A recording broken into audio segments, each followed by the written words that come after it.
Before installation, ensure that the product and adhesives meet the acclimation and site requirements per installation guidelines and product specifications. Mohawk Group's tufted carpets must be cut following the row on all carpets except CYP, Definity, Pattern Perfect, and PDI. The carpet is made with an additional amount of pattern along the salvage edges of the carpet. Begin by locating the patterns on the salvage edges, and pick a point that is 1/4 inch to 1 inch from the salvage edges. It is best to have both carpet pieces rolled out so the pattern's correct points are found. Use a row runner and follow the entire length of the roll seam along the pattern. Take a cushion back cutter, top cutter, or loop pile cutter and follow this row. If the pattern is slightly crooked, follow the row and keep it on the correct points. At this point, if an edge sealer is being used, apply the sealer to the cut edge.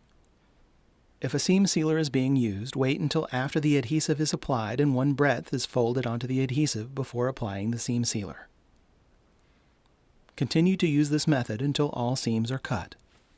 For any questions, contact Mohawk Technical Services at 1-800-833-6954.